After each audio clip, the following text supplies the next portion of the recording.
Merci à tous à travers le monde. Merci pour les États-Unis d'Amérique. Merci pour Israël. La session francophone commence avec le Gabon, ou du moins nous poursuivons. Nous voulons commencer par remercier le Très-Haut par une courte prière. Ensuite, je vais présenter les participants de ce soir et ensemble, nous allons prier pour la bonne tenue des élections aux États-Unis d'Amérique. Éternel, je te dis merci pour la grâce que tu nous fais d'être ce soir réunis autour de ton Saint-Nom, du nom de ton Fils Jésus-Christ.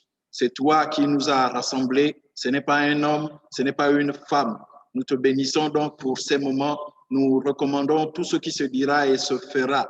Que ton esprit de l'Éternel embrase tout un chacun et nous donne les paroles de sagesse, les paroles de connaissance, les paroles messianiques, les paroles prophétiques sur la nation des États-Unis d'Amérique, Israël, le Gabon, l'Afrique et le monde entier. Merci Seigneur pour l'exaucement, car tu as dit ce que vous avez demandé, croyez que vous l'avez déjà reçu et vous le verrez s'accomplir. Nous croyons en ton exaucement au nom de Jésus. Amen. Merci, chers participants à travers le monde entier, les États-Unis d'Amérique, Israël, les Juifs d'Afrique, le Gabon. Maintenant, nous aimerions vous faire connaître ce que le Très-Haut, l'Éternel, a mis dans le cœur des hommes de Dieu au Gabon pour faire connaître à la nation des États-Unis, à Israël et à tout un chacun. Ce soir, nous allons avoir l'intervention du révérend Corey qui va faire la synthèse en quelques mots de l'œuvre des missionnaires américains en Afrique en général et au Gabon en particulier. Ensuite, il sera suivi par son frère et ami, le révérend docteur Ricky Mévian, qui lui viendra nous présenter le tableau eschatologique de l'élection présidentielle aux États-Unis d'Amérique. Nous terminerons notre session, bien évidemment, avec une prière pour la bonne marche des élections présidentielles aux États-Unis d'Amérique. Sur ce, je vais inviter très respectueusement son Excellence, le révérend Corey, à nous rejoindre ici pour nous faire connaître ce que l'Éternel a accompli comme acte en Afrique, au Gabon, à travers les missionnaires venus des États-Unis d'Amérique. Je crois en ce qui me concerne que le décor est parfaitement planté. Ce qui me reste à faire, c'est de m'évertuer à remercier le ciel grâce auquel cette conférence peut se tenir à travers le monde. Je voudrais ici, de façon succincte, faire la synthèse de ce dont nous avons été foncièrement bénéficiaires pour parler singulièrement du Gabon, dont je suis fortement représentatif. Et je tiens à remercier les États-Unis d'Amérique, certainement qui ont été à la base de la naissance de cet homme appelé Farley, qui est parti assurément des États-Unis et qui a pris la direction dans laquelle se trouvait mon pays, le Gabon. Il est allé s'installer au sud du Gabon, particulièrement à Bongolo. C'est là où l'œuvre missionnaire a commencé. Et pour ceux qui lisent un tout petit peu la parole de Dieu, aussi bien que moi, vous conviendrez avec moi que l'apôtre Paul, en écrivant à ces quelques frères qui étaient à Rome, il leur a dit comment les hommes peuvent-ils rencontrer le Seigneur s'il n'y a pas quelqu'un qui se lève pour leur parler de ce Dieu. Et je crois que c'est ce que ce grand homme a dû faire en son temps. Il a délié sa langue, il a ouvert sa bouche et il a commencé à parler du Sauveur du monde. Il nous a fait connaître le plus grand nom de tous les temps et ce nom est Jésus-Christ. Donc, l'évangile est parti du sud Gabon et progressivement, il a fait son bon nombre de chemins au point où ma circonscription, le Haut-Ogooué, a été aussi atteinte de l'évangile. Et je crois que je suis sorti de là et nous bénissons le Seigneur parce que de plus en plus, nous avons des hommes et des femmes sur lesquels Dieu jette son dévolu et qu'il appelle à le servir. Et je crois que nous resterons à jamais redevables aux États-Unis d'Amérique d'avoir produit des hommes et des femmes à travers le monde qui ont porté ce message, cet évangile, ce trésor hautement sacré dans des vases de terre. Donc, j'ai souhaité vivement vous faire la synthèse de cette œuvre missionnaire. Et je voudrais aussi vous dire au passage que Dieu n'étant pas seulement un être spirituel, mais aussi un être social. Donc, dans ce contexte-là, il y a un grand espace hautement sanitaire qui se trouve du côté de Bongolo. C'est un grand hôpital de très grand renom dont la réputation a dépassé les frontières nationales. Je crois qu'autour de notre pays, le Gabon, on ne cesse de parler de cet univers sanitaire, cet univers hospitalier.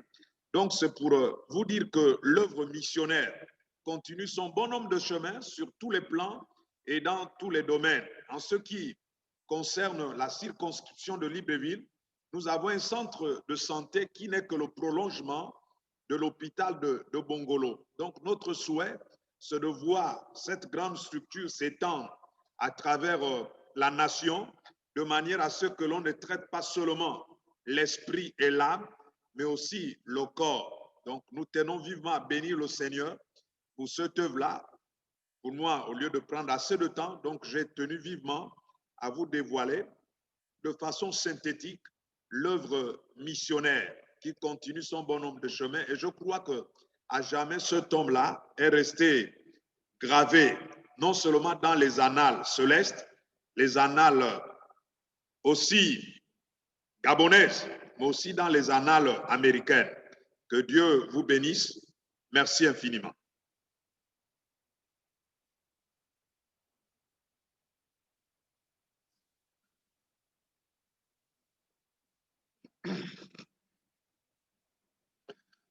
Shalom, shalom. Greetings from Libreville.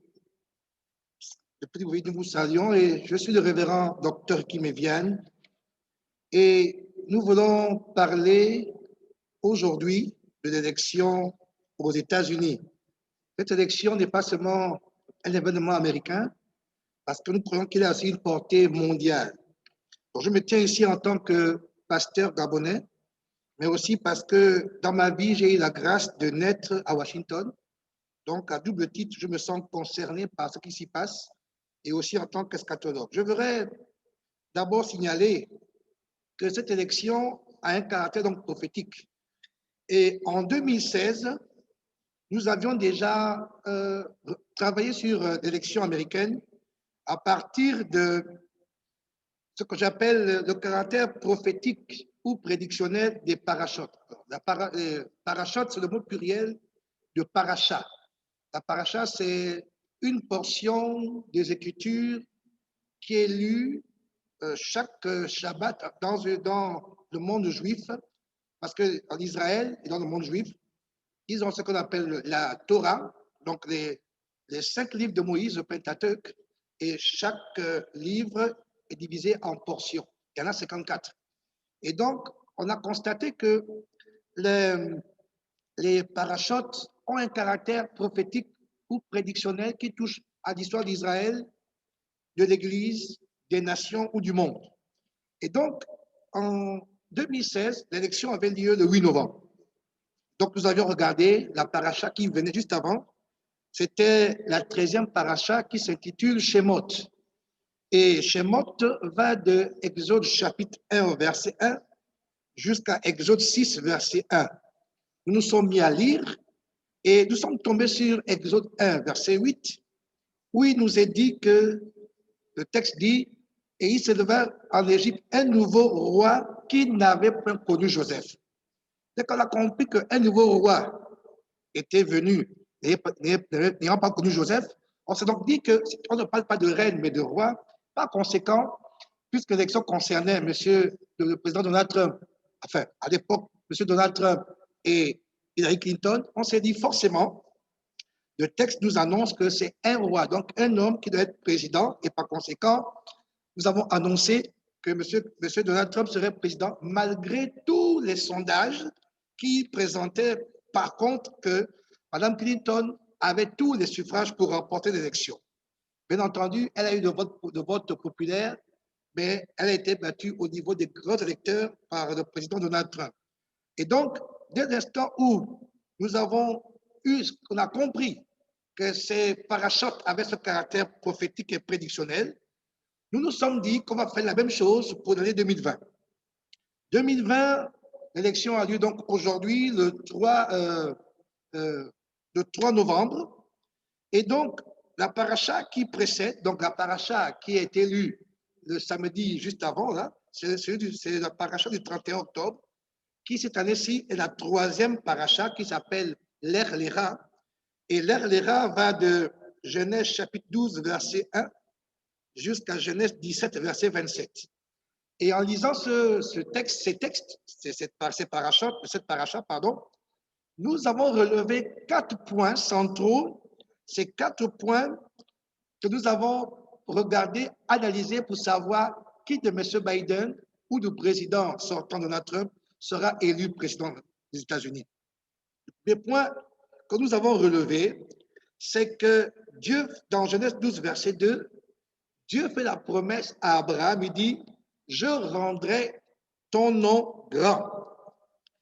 Promesse de rendre le nom d'Abraham grand. Et donc, on a constaté que, premièrement, dans le slogan de campagne du président Donald Trump, qui est Make America Great Again, on a la notion de faire de l'Amérique une grande nation. Donc, au départ, Dieu dit à Abraham, je ferai de toi une grande nation. Au départ, il le dit. Il commence par dire, je rendrai ton nom grand. Et le président Trump, dans son slogan de campagne, il dit qu'il va rendre à l'Amérique sa grandeur. Donc, je vais rendre son nom grand. Nous sommes d'abord surpris par la coïncidence du fait que le nom des États-Unis, le président Trump dit, je make America great again. Et en 2020, il a pris le même slogan, mais en disant maintenant, keep America great. Donc, faire que l'Amérique demeure grand. C'est le premier point qui nous interpelle que dans cette paracha. Ensuite, Dieu dit à Abraham que je rendrai ton nom grand, je ferai de toi une grande nation, pardon. Et donc, la grande nation dont Dieu parle à Abraham, il parle d'Israël, mais il est question aussi, quand on dit une grande nation, le président Trump, dans son slogan, a annoncé qu'il va faire de l'Amérique une grande nation, je rendrai ton nom grand. Deuxième point, le nom d'Abraham lui-même est rendu grand. Nous avons constaté que non seulement le nom du pays est grand, mais en même temps aussi, c'est comme si Dieu disait à Abraham qu'il va rendre le nom d'Abraham grand.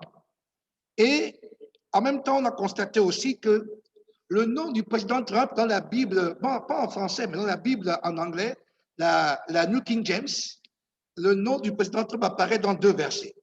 Le premier verset, c'est dans 1 Corinthiens 15, 52, où en français, il est dit, en un clin d'œil, à la dernière trompette, la trompette sonnera. Et en anglais, quand on dit, parce qu'il faut nous devons comprendre qu'en anglais, quand on dit en français, quand on dit trompette, le même mot existe en anglais, on dit trumpet. Et donc, on aurait pu dire, at the last trumpet, for the trumpet shall sound. Mais dans la Bible, en anglais, il est écrit, for at the last trump. On n'a pas dit trompette, ce qui est le mot normal, mais on a écrit at the last Trump, T-R-U-M-P, comme le nom du président Trump, et on dit ensuite for the trumpet shall sound. Alors, nous sommes surpris de constater que le mot trompette, premièrement, est écrit en abrégé, T-R-U-M-P, nom du président, et après on dit trompette. Donc, pourquoi on écrit d'abord le mot Trump, après on dit trompette?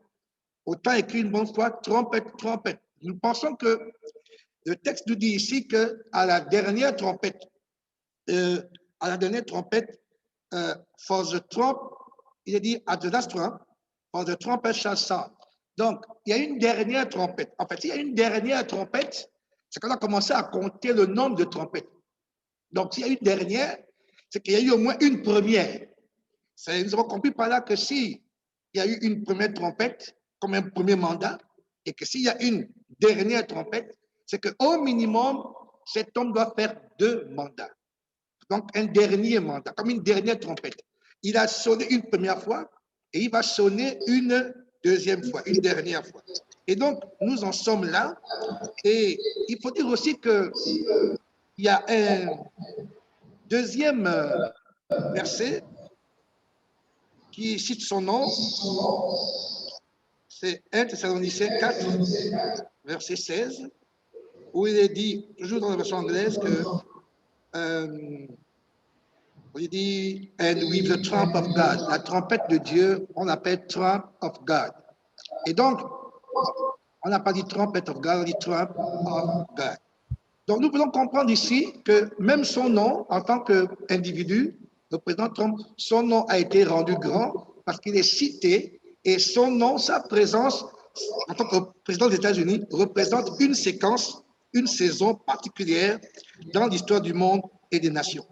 En continuant la lecture de cette paracha, on est tombé sur Genèse chapitre 13, versets 7 à 9. Il nous est dit dans ce passage, dans ces versets, qu'il y a eu querelle entre les bergers d'Abraham et les bergers de Lot. Et donc, ensuite, ça on a compris par là qu'il y a eu querelle. Et donc, Abraham a demandé à son fils, qui se sépare, que si le fils partait à droite, il partait à gauche. S'il partait à gauche, l'autre partait à droite.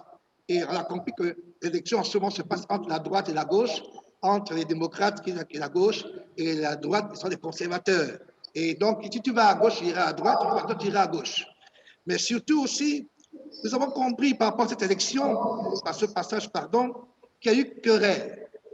Nous avons compris par là que cette élection va susciter beaucoup de querelles. On a même l'impression qu'il y aura des émeutes. Juste après l'élection, après l'élection et ses résultats, il y aura des émeutes parce qu'il y a eu séparation entre Abraham et Lot. Après l'élection, ce pays sera plus divisé que jamais. Et d'ailleurs, Lot, lui, qu'est-ce qu'il a fait? Il a choisi, le texte qu'il a choisi, l'Orient. L'Orient, c'est-à-dire l'Est. Et l'Est, la côte Est des États-Unis, c'est là où se trouvent les plus grandes villes comme New York, Boston, etc. Et aussi, dans le mot Est, vous avez plus ou moins le mot establishment, même si on dit East en anglais. Establishment, c'est-à-dire l'ensemble des médias, le monde de la politique, la culture, tous ces gens qui sont normalement contre le président Trump. Et donc, l'autre a pris la partie Est. Donc, on peut estimer qu'il ne restait plus à Abraham que le Nord, le Sud et l'Ouest.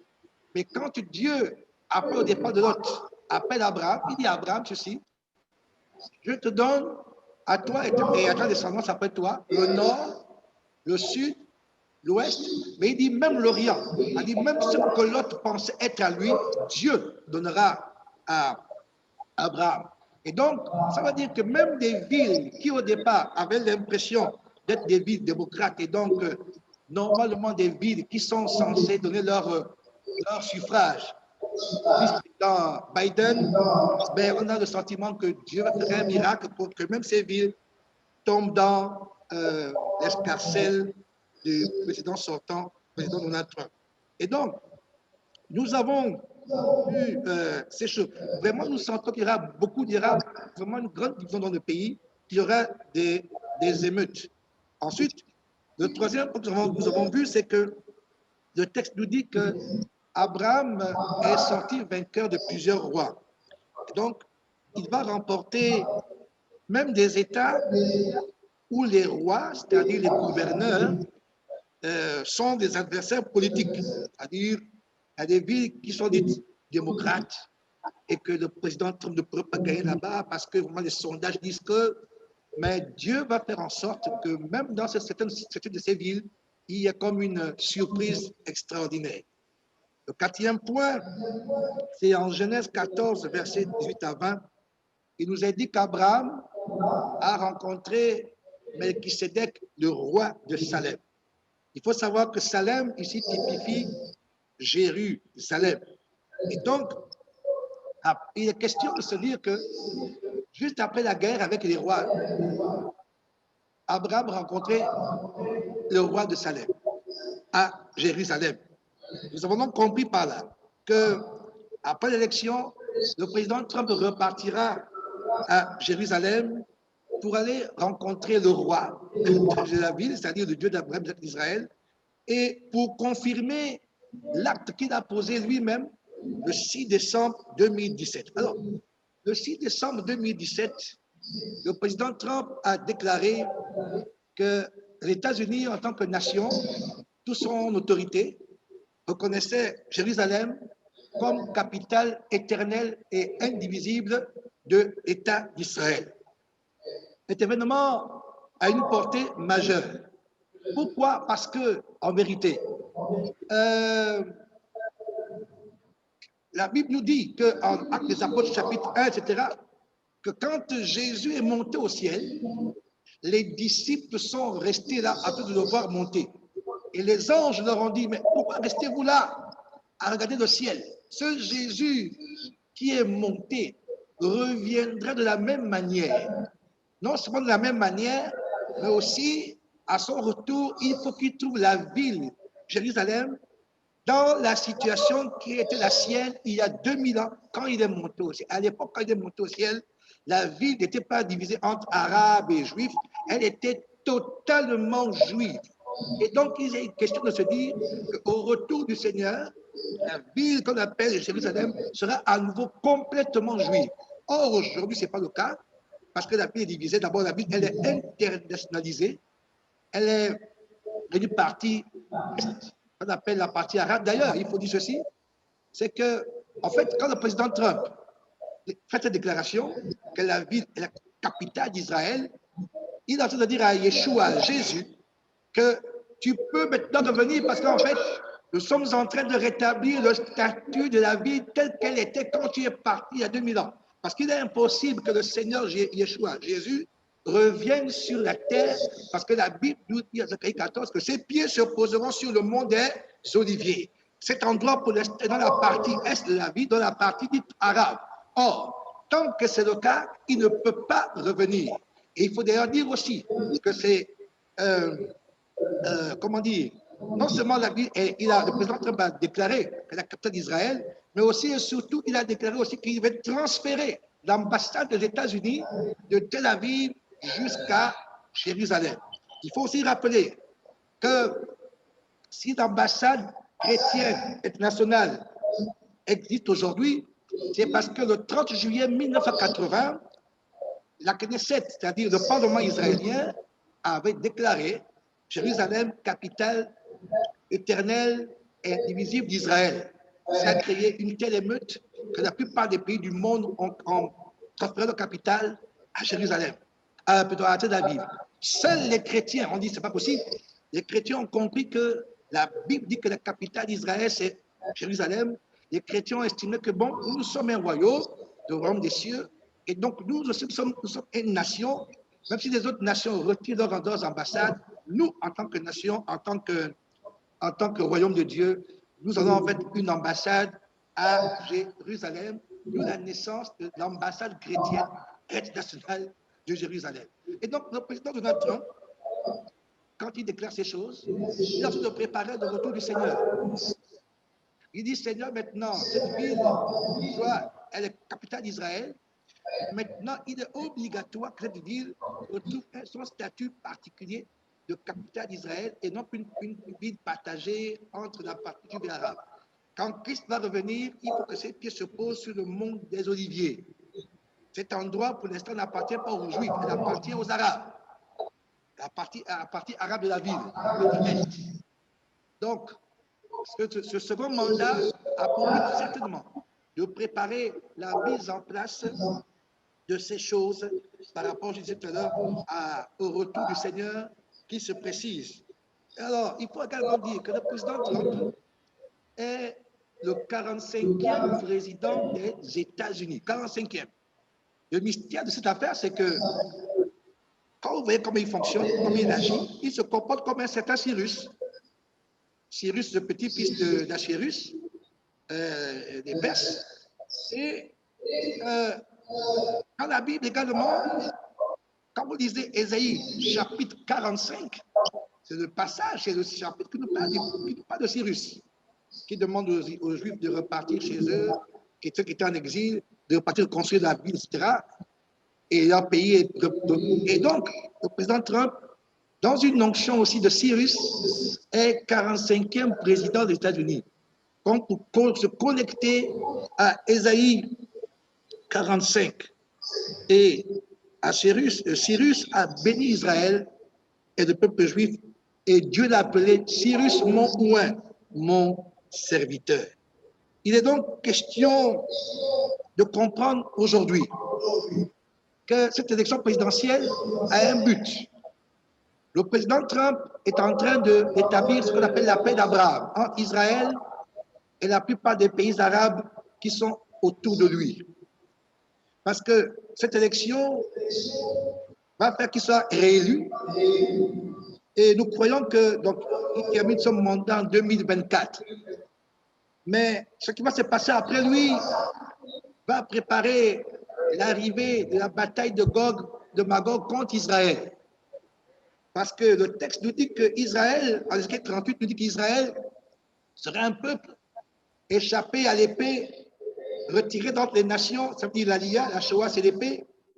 Donc, qui ont vécu la Shoah, qui ont vécu l'Aliyah, un peuple qui est dans ses maisons et ni niveau ni pote, et dans ses palais en sécurité, ce qui n'est pas encore le cas, mais qui se prépare, parce qu'ils vont avoir le sentiment qu'ils sont en paix avec tous les pays d'alentour, les Arabes, ils vont se dire, la première fois on est en paix. Mais attention à la Russie, parce que les pays qui sont cités dans Ézéchiel 38, qui vont attaquer Israël, parmi ces pays, il y a la Perse, qui est le symbole de l'Iran. Et donc, ces choses, on en reparlera une autre fois, par la grâce de Dieu. Pour aujourd'hui, le président Trump, nous le croyons, nous prions pour cela d'ailleurs, doit être réélu. Maintenant, sur le plan prophétique, nous parlons comme des hommes, mais la vérité appartient à Dieu et à Dieu seul. Mais nous croyons également que ce sont l'Esprit qui nous assiste et qui nous guide dans ce que nous disons. Et donc, nous prions pour cet homme, nous devons savoir qu'il y a un agenda qui est mis en place. Cet homme est comme un rempart de l'Église. Et beaucoup disent même que non seulement il va être ce rempart, mais aussi et surtout que le Seigneur vraiment va continuer à lui parler. Voici donc ce que nous voulions dire depuis le Gabon concernant cette élection présidentielle aux États-Unis. Donc, si la paracha, comme en 2016, disait vrai, nous croyons qu'elle ne ment pas. Nous voulons donc dire et annoncer en esprit que le président Donald Trump sera réélu 45e président des États-Unis, même si, comme d'habitude, tous les sondages de l'establishment, tous les sondages depuis un an nous disent que voilà, il y a 10 points d'écart, 15 points d'écart, 5 points d'écart, mais nous savons que Dieu ne ment pas. Ce que sa bouche dit, sa main accomplit. Soyez bénis et nous bénissons non seulement Israël, le pays de Dieu, nous bénissons les États-Unis et nous bénissons notre pays, le Gabon, et tous nos frères et sœurs de l'Église chrétienne internationale de Jérusalem. Baruch Hashem. Vous ne quittez pas. Restez toujours en ligne pour profiter et prier déjà pour le président Trump, la contribution qui a été la sienne pendant toutes ces années, la grâce de Dieu qui a été véhiculée au travers de son administration pour les relations qui se sont nouées ou dénouées désormais entre Israël et certains États. Nous croyons qu'il a été un instrument. Et pour cette raison, nous sollicitons que vous priez que le Très-Haut, Adonai, puisse encore l'utiliser, lui, son administration ou qui de droit, pour que Israël soit davantage réconcilié avec d'autres nations et pourquoi pas le Gabon dans la foulée. Dieu d'Abraham, Dieu d'Isaac, grand Dieu d'Israël, c'est toi qui appelles et qui équipe. Nous te présentons ces instants de parole et de prière. Père, tu t'es choisi un homme, le président Donald Trump. Tu l'as choisi comme un seul homme et tu en as fait ton instrument. Père éternel, en cet instant, Beshem Yeshua, en cet instant, au nom de Jésus. Seigneur, nous prions pour la vie de cet homme. Tu l'as choisi de nulle part. Personne ne s'attendait à le voir remporter l'élection présidentielle il y a 4 ans. Mais tu avais un programme pour sa vie. Père, tu as mis en lui la pensée de l'éternité. et d'établir des choses extraordinaires. Père, nous prions parce que nous savons qu'il y a 4 ans, cet homme que tu l'as suscité pour être un instrument à ta gloire, pour bénir le peuple d'Israël, le peuple juif, les relations entre le peuple d'Israël et le reste du monde. Seigneur, nous prions aujourd'hui pour l'élection présidentielle aux États-Unis. Il t'a plu de prendre cet homme de rien, de nulle part. Quand tu prends des choses faibles de ce monde pour confondre les forts, tu prends des choses vides de ce monde pour confondre les sages. Il t'a plu, Père, de manifester ta puissance. Pendant que personne n'y croyait, tu as donné la victoire à ton serviteur. Et pendant 4 ans, malgré les guerres, les combats, les persécutions, les accusations, les humiliations, Père, tu as permis que cet homme puisse parler en ton nom, qu'il soit comme une trompette, un instrument que tu avais choisi pour ces temps. Et la trompette a sonné et a déclaré Jérusalem, capitale éternelle et indivisible d'Israël. Père, cela a été fait. Le monde s'est levé, le monde s'est opposé. Mais la Bible nous dit que si Dieu est pour nous, personne ne peut être contre nous. Père, que cet homme soit fortifié, renforcé. Oui, nous prions, Père, pour que tout ce que tu as préparé, que tu as annoncé, s'accomplisse maintenant même. Oui, c'est le moment, c'est l'heure. Manifeste ta force, ta puissance et ta grandeur. Père, tu restaures cet homme. Aujourd'hui, les gens se disent, oui, il y a 4 ans, on s'est trompé, mais cette fois-ci, on ne se trompera pas. Père, une fois de plus, tu vas manifester ta gloire dans cette affaire. Au nom précieux de Christ Jésus. Père, nous n'adorons pas un homme, mais nous nous connectons à toi, le chef et le consommateur de notre foi. Père, que cette nation d'Israël soit une source de bénédiction pour le Gabon et pour les pays alentours. Que Israël soit un pays béni. Père, nous te rendons grâce pour ce que tu es en train de faire. Adresse-toi, parle à ton serviteur, comme tu l'as appelé Cyrus. Père, il ne sait même pas pourquoi tu l'as choisi. Mais une chose est certaine, Père, c'est que si Dieu est pour nous, personne ne peut être contre nous. Que le Gabon soit béni. Tu as dit, quiconque te bénira, je le bénirai. Quiconque te maudira, je le maudirai. Et en tant que nation, que le Gabon se lève et bénisse Israël. Que le Gabon se lève et bénisse Israël, non en tant que nation, mais aussi en tant qu'Église. Seigneur, adresse-toi à l'Église, révèle les mystères à l'Église du Gabon. Et que nous comprenons le programme qui est le tien. Le programme qui est le tien au nom précieux de Christ Jésus. Seigneur, merci pour ce que tu es en train de faire. Nous parlons comme des hommes. Lève-toi, manifeste ta force, ta grandeur et ta puissance. À toi tout le règne, la puissance et la gloire. Qu'une onction d'intercession, de prière et de bénédiction s'élève de cet endroit et bénisse le Gabon, Israël, au nom précieux de Christ Jésus, le Messie d'Israël, le sauveur de la terre et le roi des nations. Amen, amen. Nous invitons respectueusement le révérend Kouri à venir aussi nous partager sa vision d'Israël afin de la communiquer une fois encore aux autorités de ICG et au monde entier, ce que le clergé du Gabon a comme regard vis-à-vis d'Israël. En ce qui me concerne, mon regard pour le Gabon est totalement particulier, d'autant plus que Dieu a jeté son dévolu sur un homme appelé Abraham, dont le nom par la suite est devenu Abraham. Et Dieu a dit à cet homme que toutes les familles de la terre seront bénies en son nom. Comment Dieu peut-il concentrer les bénédictions hautement diverses soient-elles qui sont rattachées à toutes les familles de la terre à un homme? Dieu sait comment il fait ces choses.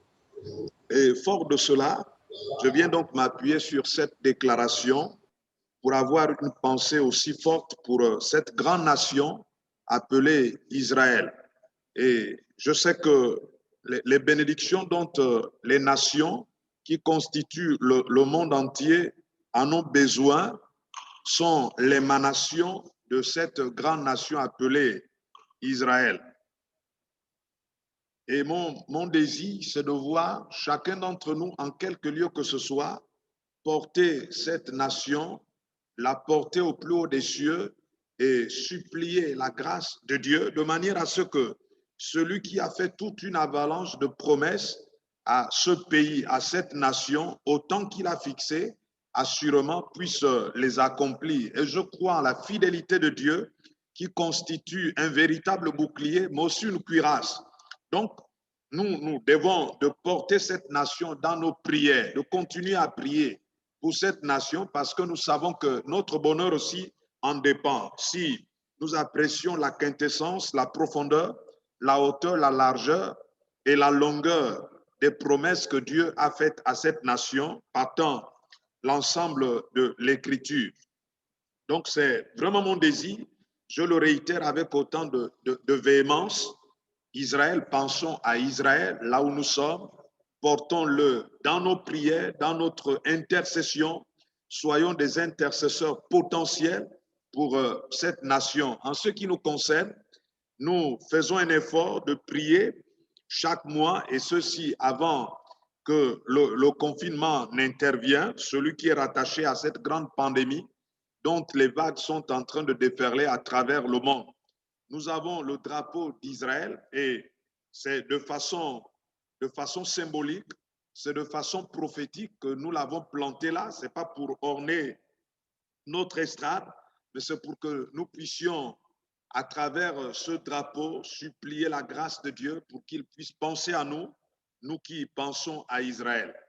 Merci infiniment, que Dieu vous bénisse et qu'il le fasse sans mesure.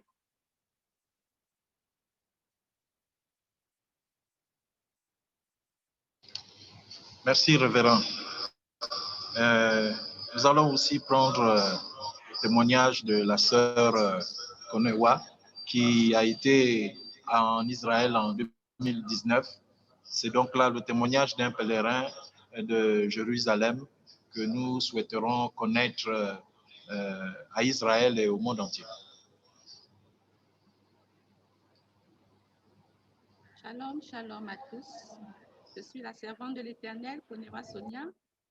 J'ai été pèlerin en Israël en 2019 et je suis allée apporter la voix prophétique parce que j'intercède beaucoup pour Israël.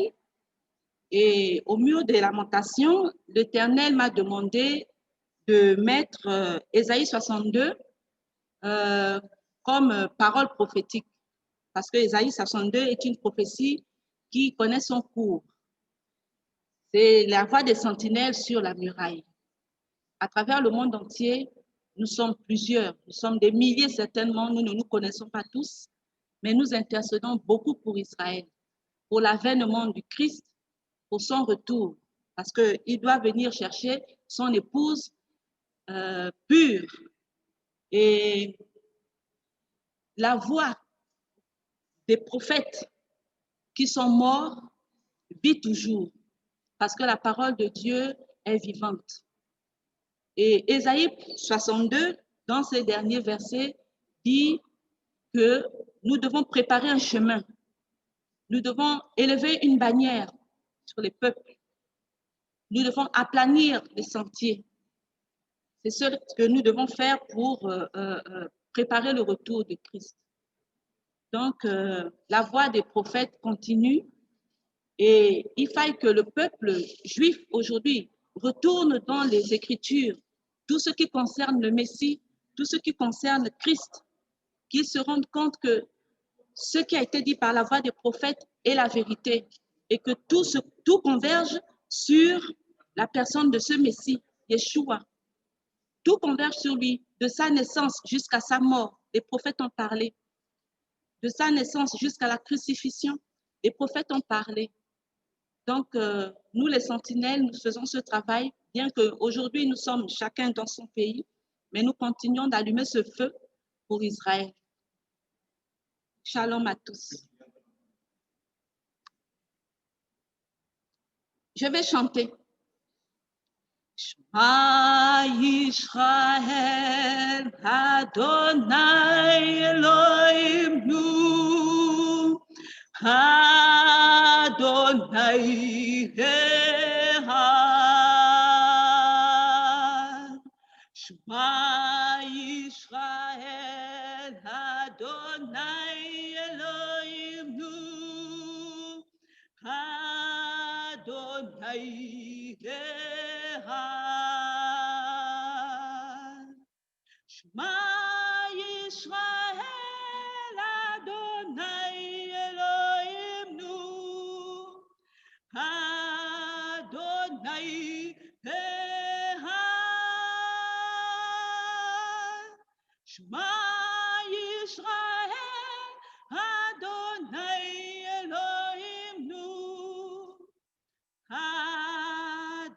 Adonai Eha.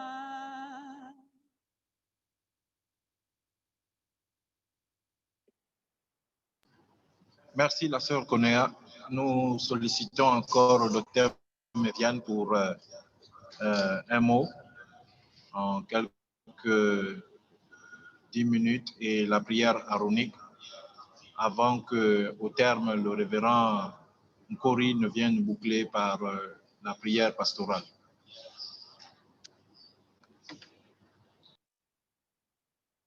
Je voulais ajouter quelques paroles, une parole en fait, en disant que ce que nous vivons aujourd'hui n'est en fait que, en fait, nous sommes en train d'entrer dans ce qu'on appelle le commencement de la fin des temps. Mais Israël est le centre de la prophétie. Et il y a ce texte de Daniel, chapitre 7, verset 4, dans lequel Daniel nous dit qu'il a vu un lion qui avait des ailes d'aigle. Et que le lion, à un moment donné, ses ailes d'aigle ont été arrachées et le lion a été levé de terre, a été mis debout sur ses pieds et un cœur d'homme lui a été donné. Nous savons que dans cette circonstance, le lion est l'emblème de la Grande-Bretagne, du Royaume-Uni, d'Angleterre, et que l'aigle est l'emblème des États-Unis. Donc, à un moment donné, les ailes d'aigle seront arrachées et ce lion qui reçoit un cœur d'homme nous fait penser à cette parole, parce que si c'est un lion, c'est un animal, c'est une bête, mais il reçoit un cœur d'homme. Un animal, mais qui a un cœur d'homme. Et nous sommes en train de travailler, de spéculer sur cette image par rapport à la mise en place du règne de l'Antichrist. Et pourquoi il y a cette séparation brutale entre ces deux alliés qu'on appelle la Grande-Bretagne et les États-Unis. Nous savons bien qu'aujourd'hui, la Grande-Bretagne est en train de quitter l'Union européenne à travers le fameux Brexit. Nous sommes dans des temps particuliers. Donc, l'élection qui se passe aujourd'hui, aux États-Unis, où tout le monde annonce que le président Trump est déjà battu depuis 2 mois, c'est ce qui est dit. Mais cet homme doit savoir que en fait, ce n'est même pas le peuple qui va l'élire, c'est l'Éternel qui va l'imposer. Il sache que c'est Dieu qui l'a choisi, pas parce qu'il est le meilleur, mais parce que Dieu prend les choses faibles de ce monde pour confondre les fortes. Et il prend les choses viles pour confondre les sages. Et personne ne peut bénir Israël comme il le fait sans que Dieu en retour le bénisse. Il est là pour un programme, il est là pour un agenda bien précis. Et le monde entier, tous ceux qui sont du monde des ténèbres, ne pourront jamais accepter sa présence parce que Dieu a fait un choix. Ce choix, il a su. J'aimerais, avant de terminer mon propos et avant de remettre la parole au pasteur, depuis le Gabon, adresser à l'Église au monde la prière aaronique en Nombre chapitre 6, verset 24. Nous la recevons parce que c'est la prière de bénédiction. Yevarecha Adonai veishmerecha. Yaher Adonai panav elecha binurneka. Yisar Adonai panav elecha veyasem elecha shalom. Qu'Adonai te bénisse et te garde, qu'Adonai fasse briller sa face sur vous et qu'il vous soit favorable, qu'il lève sa face vers vous et qu'il vous donne la paix. Shalom, shalom, shalom. Amen.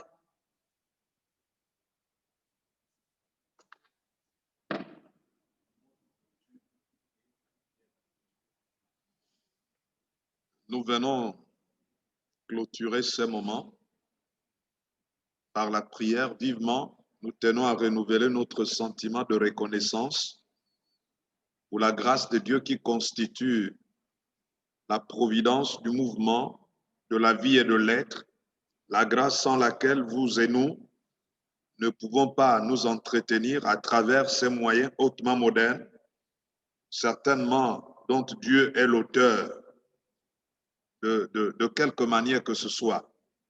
Je voudrais terminer par la prière et avec autant de déférence, je vous prie de vous mettre debout là où vous êtes, de manière à ce que nous puissions bénir l'auteur de ces moments, c'est-à-dire Adonai, le nom le plus grand, le plus redoutable, le plus puissant que la terre ait jamais connu. Seigneur, merci pour ta fidélité qui constitue un véritable bouclier, mais aussi une cuirasse pour tous ceux qui t'ont totalement délivré leur confiance. Seigneur, merci pour les États-Unis d'Amérique. Merci pour cet homme à qui tu vas renouveler assurément le mandat, son mandat et l'émanation céleste.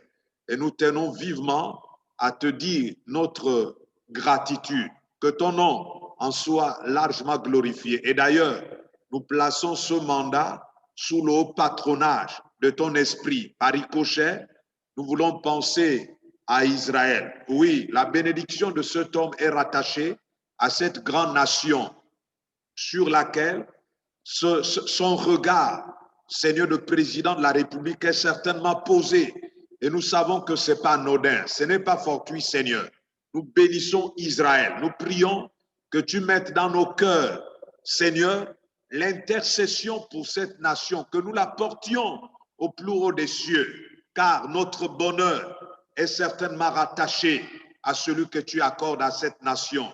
À toi la gloire, à toi le règne, toi qui es notre Dieu, merci pour l'accomplissement de toutes les prophéties qui ont été libérées.